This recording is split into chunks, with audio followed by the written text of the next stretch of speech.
This is the Ohio Farm Bureau podcast. I'm Ty Higgins. More than 50% of Ohio's soybean crop is exported each year, making soybeans Ohio's largest agricultural export. Finding more places to send Ohio-grown soybeans is one of the missions of the Ohio Soybean Council, and our guest this week just returned from a trip to a country that could offer a great opportunity for soybean farmers, Ghana. Joining us, Maddie Corby, Manager of Demand and Market Development with the Ohio Soybean Council, and Chad Warner, a soybean farmer from Darke County, currently serving as Treasurer of Ohio Soybean Council. Welcome to you both. Great to have you on the podcast. Thanks for Thank having us, you. Ty. So, I know exactly where Ghana is on a map, but for those that might be geographically challenged, not me, as I mentioned, for those listening who might not know, Maddie, where is Ghana? Yeah, so Ghana's in Upper West Africa, kind of when you get your little curve right there, it's going to be on the south end, just east of the Ivory Coast, right? Chad, Yeah, West Africa. did Chad, you ever see yourself as an Ohio soybean farmer going to Ghana?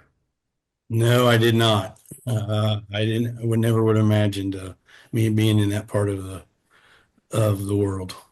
Maddie and I had a conversation here before we got started. She said that it was 95 and humid every single day you guys were down there when it was the coldest here in February. So I'm not sure who got the better end of the bargain, us here at home or you guys in Ghana. But Maddie, give us some background on why Ghana was chosen for this trip and the objective of you and Chad heading that way.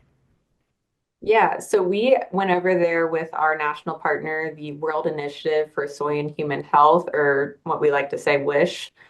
So they had invited us over there along with several other state soybean farmers and United Soybean Board members, farmers from across the U.S. The idea or the objective of the trip was to see what progress and what projects we are investing in over in West Africa. Um, some new initiatives are to expand markets just in the soybean industry, but in the agricultural industry in general, and Africa has been a big focus there.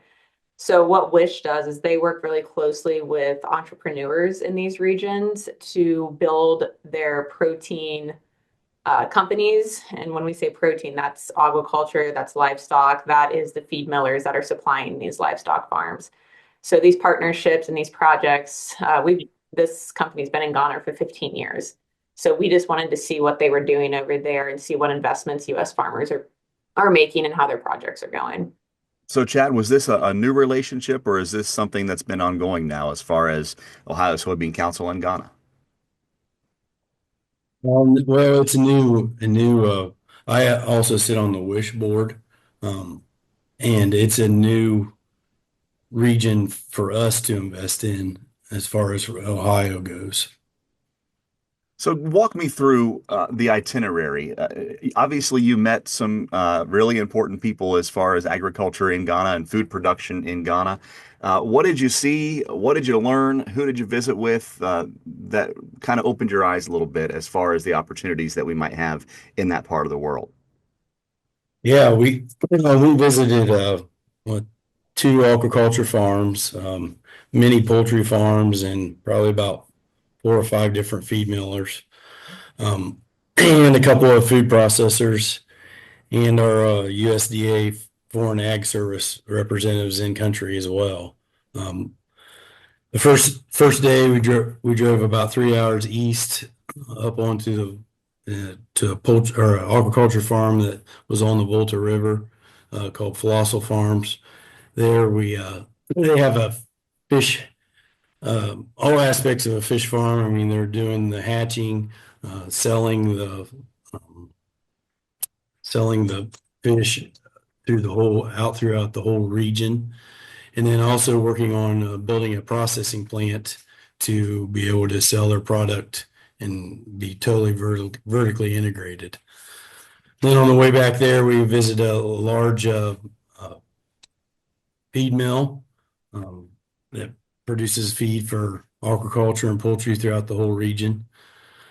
And the second day, we flew up into more of the middle of the country, took a 2 hour flight, and then visited another poultry farm called Akati Poultry. They're a hatchery, and they have a couple feed mills, and they have a huge layer operation. Then our adventure took us 3 hours north of there. We took a bus ride and to more of the bigger poultry region. Then the next day we visited a food processor, Yadent. They make cereal and also feed for aquaculture and poultry. And then the next 2 days, we visited a couple other poultry farms on our way back to Accra. Maddie, it sounds like the opportunities are abundant in that part of the world for soybeans. Along with those opportunities may come some challenges as far as getting Ohio soybeans from here to there. Was that ever discussed? And what does infrastructure look like as far as trade with Ghana is concerned? That's a really good point, Ty. So infrastructure is definitely different than what we're used to here in the US. A lot of what their system looks like, if you're not a feed miller right there at the port in Accra, you're most likely wanting to import some bagged soybean meal. Not many of our exporters do that, and some of our competitors do. So that's one obstacle that we can work with and maybe work with in country, Ghana countries to see if they can bag at the port or what we can do domestically to get that kind of product there. But just with the way their infrastructure works, sometimes it's a smaller quantities that are going to be currently more appropriate for business models over there. We also have some complications to get over in terms of shipping time, as well as payment options and upfront capital that some of our U.S. companies might require from the buyers in these countries. But we were able to have those conversations over there and talk about further projects or further investments of what U.S. farmers can do to overcome those obstacles and get more market access. I know that you guys had a lot of questions for them, but what were the questions coming back? And I'll ask this of both of you because I know you talked to different people throughout your journey in Ghana. What they want to know about Ohio soybeans? And Maddie, we'll start with you. I think honestly, they wanted to know a lot, but a lot of what we heard was appreciation for what we are doing over there. Um, First and foremost, we're just kind of investing in education for them. They are learning how to be more efficient in their systems. So learning from us about how we're efficient in our systems here in the US can then translate over there, and they are able to grow their operations and then learn a little bit more about how they can import our beans. I Chad, do you have more to add to that? Yeah, I think they really showed their appreciation for the quality of our product. They've every single one of them said that U.S. soy was better, more efficient, higher quality than all the competitors. Um, and of course, they wanted to know about then our how we produce that quality in our operations, how sustainable our operations are, and some of the practices we're using to make that higher quality product. Of course, this your time and the resources are funded by checkoff dollars. Why are trips like this important? And I'll ask an Ohio soybean farmer directly, Chad, why are trips like this important for farmers like yourself? Well, it's important to me and important to all of us soybean farmers to know how our money's being spent. It was good to see the the in-country folks that we have working for us on the ground there in Ghana. I got to meet with John and Harriet, both very good people. One's an expert in aquaculture and other's expert in poultry. Um, they're they're working hard for us and producing good results with the poultry farmers, especially increasing the mortality rates, making them more efficient, and in return, that's just going to end up getting us more soybean meal sold to them, hopefully. Maddie, what was your biggest takeaway from this trip? Biggest takeaway is that there's opportunity there, like you mentioned before. We still have a lot of kind of market barriers to get through to be a constant supply, but the biggest point to make is that we have relationships there.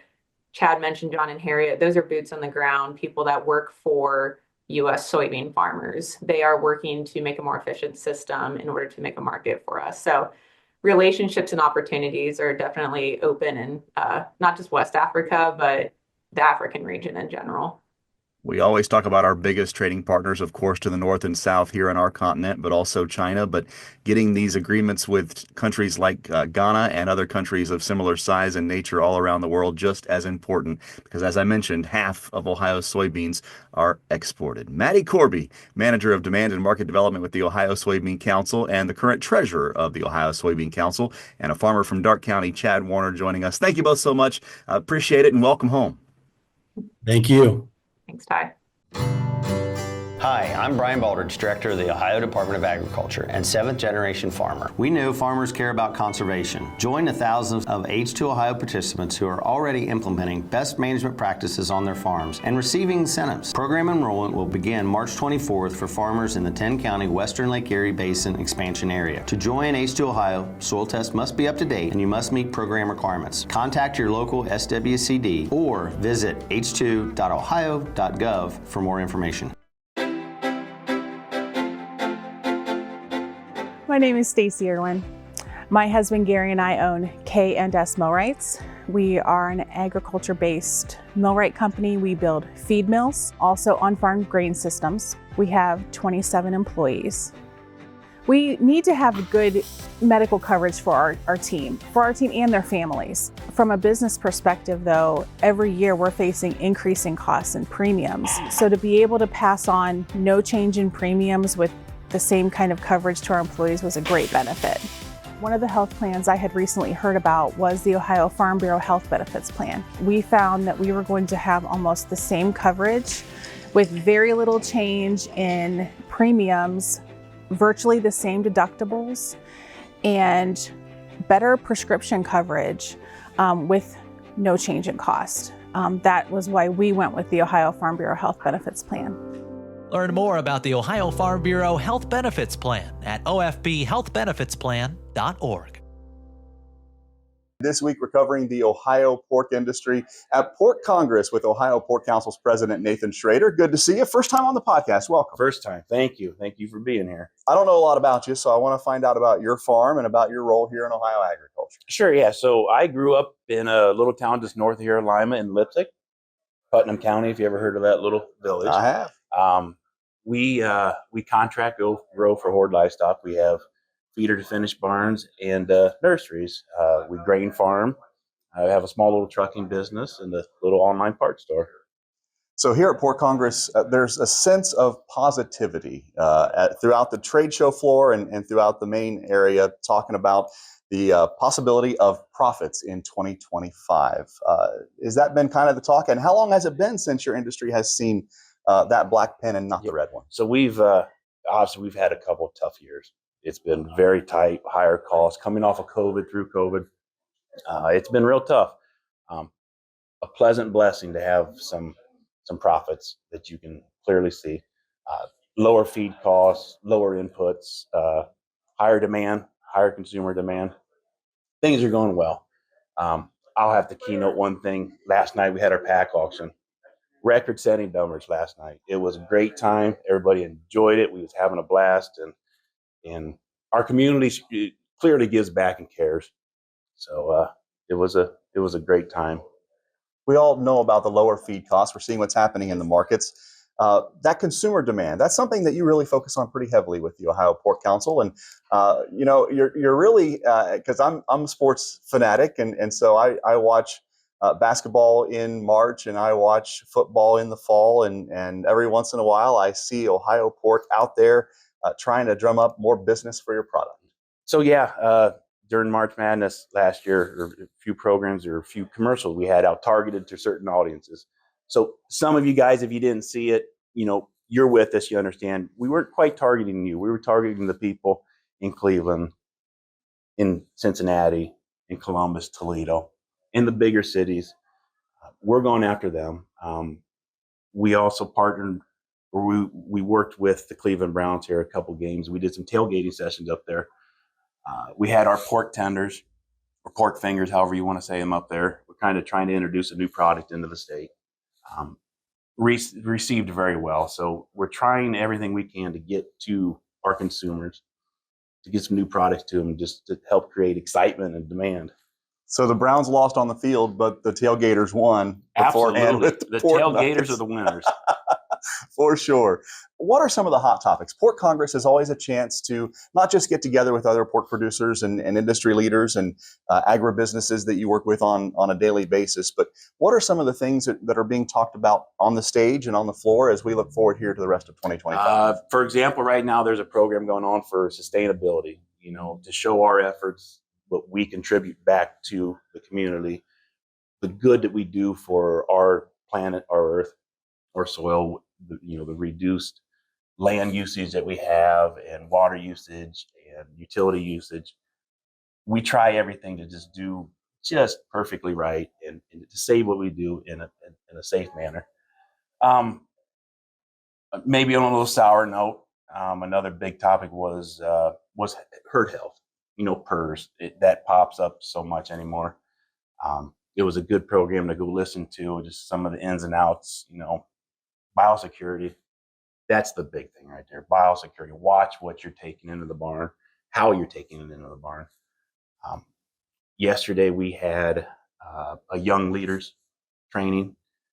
Last year in 24 we started and we had our first ever Ohio Young Leaders Group, and it was a great group of people, and we're just trying to get the next generation to come up and get them involved in our industry, and it was a success, and look forward to the next group in 25. This is Nathan's first year as president of the Ohio Pork Council. As you look forward to your term as the leader of this organization, what are some of your goals?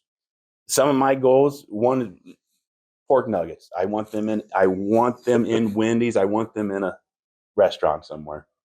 It's a great product. Consumer demand. We just want to go out and show what we do on all the farmers. We want to share our stories. Hey, we're here for you. We grow a safe, great product for our consumers, and we just want to keep pushing that home. Well, I have a feeling what's for lunch? Pork nuggets? It's not chicken, I tell you that. Nathan Schrader is president of the Ohio Pork Council, our guest here on the Ohio Farm Bureau podcast. Thank you so much. Great to finally meet you and put a face with the name and a farm as well, and looking forward to your leadership with this organization. Thank you, Ty. Hey, this is Matt, Phil, and Libby, hosts of Ag Credit Set It, your go-to podcast for insights on farm finance and maximizing your return on investment. Tune in to new episodes of Ag Credit Set It twice a month as we talk to industry leaders, financial experts, and farmers who share their experiences and perspective. Listen in your favorite podcast app like Apple Podcasts or Spotify, and be sure to subscribe to Ag Credit Set It so you never miss an episode. We'll talk to you soon. As the nation's #1 insurer of farms and farm families, Nationwide has long been a reliable resource for rural America. And while the current surge of data, technology, and globalization promises incredible growth potential, each new opportunity is shadowed by rising threats like security breaches, GMO contamination, and supply chain failures. This business is about adapting. It demands a protector just as forward-minded. It demands Nationwide. Welcome back to the Ohio Farm Bureau podcast, covering Ohio's pork industry, but talking about it now on a national level. Brian Humphreys is the CEO of the National Pork Producers Council. He was formerly with the Ohio Pork Council before he made that trip back to Iowa to lead on the national level. Welcome back to Ohio. Well, I appreciate the opportunity. And still today, Ohio Pork and Ohio Farm Bureau and my friends and partners here, it's been great to catch up with everybody. So near and dear to my heart. Yeah, something that we don't talk about really a whole lot on the podcast is the synergy that we have with American Farm Bureau, Ohio Farm Bureau, all the commodity groups. I hear from other states that's not necessarily the case, that the commodity groups and Farm Bureau and other agribusinesses really don't work together like we do here in Ohio. I saw Mr. Humphreys down in San Antonio a couple of weeks ago at the American Farm Bureau convention, and that kind of speaks to what's happening at the national level with that same cohesion, that same synergy. Talk about those relationships and why they're so necessary at that level. Yeah, and first, it was great to run into you and Adam and Cy and everybody down there, and that's fun, right? But it's also emblematic of how we operated when I was here in Ohio. That it wasn't just that I saw you down there and said hi and walked by. I think we developed a friendship, if I could be so bold, but with Adam and with Cy and other folks from the Farm Bureau that are down there, and it was good to catch up. And that is fascinating and wonderful about American agriculture, that from the commodity groups and with Farm Bureau, the partnership and the ability to work together on these big, tough issues. And sometimes you need an ag group with the grassroots and the horsepower of the Farm Bureau. Absolutely. But sometimes you need the specialization and down into the weeds and the nitty gritty work of a commodity organization like corn or soy or pork or beef or dairy. And it's when we all work together on those big issues that big things happen. And the panel you're talking about, Joby with American Farm Bureau, obviously, and Neil Caskey with corn, we were all up on stage talking about how we do that at the federal level. And I think we can all agree that we don't agree on every issue, and that's okay. But we communicate during those tough times, during those tough issues. But when it comes to big things like the Farm Bill, we all agree we need a Farm Bill. And so we don't just sign letters together. We talk about who's meeting with which members and what are you hearing, and what's happening out in the countryside there, and what is everybody hearing. How do we drive this forward? We talk about the tax packages. Where is everybody aligning on that? How is this going to help you, and how is it going to hurt us? And how do we navigate that so that when we show up in DC or we show up in a state capital, agriculture is as aligned as we can be. We have enough enemies out there that are attacking us from all angles. We don't need to be our own worst enemies in agriculture. And at the federal level, I think it works just tremendously well. And again, we don't agree on everything. We don't need to. We need to be able to collaborate and coordinate when we can. They say many hands makes light work, and we have a lot of heavy lifting to do here in 2025. I want to break down a couple of those issues that you talked about, starting with the Farm Bill. We are starting to ramp up more and more of those discussions inside the Beltway as the new members of Congress begin to get their feet underneath them and talk about the importance of the Farm Bill, not just to agriculture, but to our society as a whole. Of course, in the Farm Bureau world, we talk about the crop insurance programs, the safety net, and of course, conservation as well. From the pork side of things, what are some of the things that interest you, some of the things you're working on as you talk about the Farm Bill with lawmakers? First and foremost, I'd be remiss if we didn't talk about Proposition 12. As we look at the threat that is California trying to regulate and legislate across the country, this is something that Congress has to address. We agree with the Supreme Court. This is a problem, and Congress needs to address it. And more importantly, I see this as talking here in the state of Ohio, I see this as a states' rights issue. The state of California should not be able to dictate to farmers here in Ohio how to raise their pigs. Ohio should be able to talk to their farmers and work with them on how to regulate and legislate within their own boundaries. And beyond that, Congress needs to work on that. Those conversations continue to happen. We expect some progress on that in the Farm Bill, given GT Thompson's support, given Senator Bozeman's support in the past, and just a fundamental recognition of what has happened in California with that law. For those folks who, and I know there's some folks here in Ohio and in this area that have converted to Prop 12. This is not about whether or not Prop 12 works. This is about the whether or not California can dictate to the rest of the country. That's what this is about. The other parts of this, we continue to face a threat to our industry on foreign animal disease, such as African swine fever or foot and mouth disease that would affect all livestock here in Ohio. And we need the Farm Bill to address some of those areas under our three-legged stool. And then obviously trade is a big topic right now, but the foreign market development dollars that are used to promote U.S. products overseas are incredibly important part of the Farm Bill. And so those are the three big asks for us in the Farm Bill right now. That's going to be a challenge, though, Ty, as we talk about a calendar and the tax package as well. So yeah, that tax package sunsets at the end of the year, and it could be detrimental to family farms all across Ohio. And you know, Brian, as well as I, that 96% of farms in Ohio are family farms. Absolutely. The tax package is so important to make sure those farms not just continue, but continue within that family. 100%. And this is, again, to our discussion earlier about all the ag groups working together. There's one thing we can all agree on, is that farmers don't need to pay more taxes, and that we generate a lot of revenue for rural America. We are the lifeblood of rural America. And so we need to keep those things moving here. And we continue to have those conversations. Tax package, we expect, given the direction of President Trump and folks on the Hill, to be one of the biggest priorities right out of the gate this year after nominees and other things are secured. And we started having those conversations last year with Farm Bureau and with others up on the Hill about the importance of maintaining this tax package as we move forward. There are going to have to be tweaks. The question is, what do those look like? Be remiss if I didn't talk about one of the great leaders in the Ohio pork industry that's also a leader at the national level, Dwayne Statler. He brings an interesting perspective to the National Pork Producers Council in his role because he lives in the Western Lake Erie Basin. Of course, there are challenges within the pork industry outside of water quality, but in that part of the world, water quality is priority number one. And I want to talk about what Dwayne brings to the board when he talks about some of the things he's dealing with, those unique challenges to Ohio. Well, absolutely. And first, I'd be remiss if I didn't acknowledge that this is the second time in my career I'm going to work for Dwayne Statler. I worked for him when he was president of Ohio Pork, and then I go to the National Pork Producers Council. He's going to be president there as well. So I think I am incredibly fortunate for this opportunity. But to your point on Dwayne is a phenomenal leader and has been involved in so many different aspects of not just agriculture here in Ohio, but around the country. And you talked about water quality. He's engaging with our counterparts in other states as they are struggling through some of the same things that Ohio has already been through. And the work on his demonstration farm, which you folks have just been so phenomenal at putting together here, I mean, he can talk about water quality and nutrient management and all of those things in a way that most of us can't, because he's done it so much, but he's lived all the science and experienced all that. And as we talk to not just regulators in DC, but we talk to the international community and trading partners, we talk to corporations that are trying to make decisions, Dwayne's ability to navigate that is just, it is off the charts. It is unbelievable what he can do there. And so we're fortunate to have him, but I also need to thank Farm Bureau for working with him on the demonstration farms, because that has done so much to educate, not just here in Ohio, but around the country and around the world.